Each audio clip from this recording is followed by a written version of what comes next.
Hello നമസ്കാരം, എല്ലാവർക്കും ഇന്നത്തെ സ്വർണ്ണവില അറിയിക്കുന്ന ഗോൾഡ് റേറ്റ് ടുഡേ ചാനലിലേക്ക് സ്വാഗതം. ഇന്ന് 2024 മാർച്ച് മാസം 19-ാം തീയതി ചൊവ്വാഴ്ച. സംസ്ഥാനത്ത് ഇന്നലെ തകർച്ച രേഖപ്പെടുത്തിയ സ്വർണ്ണവില ഇന്ന് വീണ്ടും ഉയർന്നു. ഇന്ന് 1 ഗ്രാം സ്വർണ്ണത്തിന് 45 രൂപയും 1 പവന് 360 രൂപയുമാണ് വർധന രേഖപ്പെടുത്തിയത്. ഇന്നത്തെ സ്വർണ്ണവില നോക്കാം. അതിനു മുൻപായി ഈ ചാനൽ ഇതുവരെ സബ്സ്ക്രൈബ് ചെയ്തിട്ടില്ലാത്തവർ സബ്സ്ക്രൈബ് ചെയ്ത് തൊട്ടടുത്തുള്ള ബെൽ ബട്ടൺ അമർത്തി ഓൾ സെലക്ട് ചെയ്യുക. ഇന്നത്തെ 916 സ്വർണ്ണവില 1 ഗ്രാം 6080 രൂപ, 1 പവൻ 48,640 രൂപ. 24 കാരറ്റ് സ്വർണ്ണവില 1 ഗ്രാം 6632 രൂപ, 1 പവൻ 53,061 രൂപ.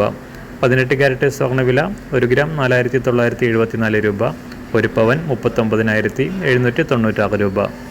സംസ്ഥാനത്തെ വെള്ളിവില 1 ഗ്രാം 79 രൂപ 90 പൈസ, 1 കിലോ 79,900 രൂപ. അന്താരാഷ്ട്ര മാർക്കറ്റിൽ 1 ഔൺസ് സ്വർണത്തിന് $2,161. എല്ലാ ദിവസവും അറിവിരുന്ന സ്വർണ്ണവില അറിയാനായി ഈ ചാനൽ ഇപ്പോൾ തന്നെ സബ്സ്ക്രൈബ് ചെയ്ത് തൊട്ടടുത്തുള്ള ബെൽ ബട്ടൺ അമർത്തി ഓൾ സെലക്ട് ചെയ്യുക. വീഡിയോ ഇഷ്ടമായാൽ ഒരു ലൈക്ക് ചെയ്യാനും നല്ല നിർദ്ദേശങ്ങൾ കമൻറ്റ് ചെയ്യാനും കൂടെ ശ്രദ്ധിക്കുക.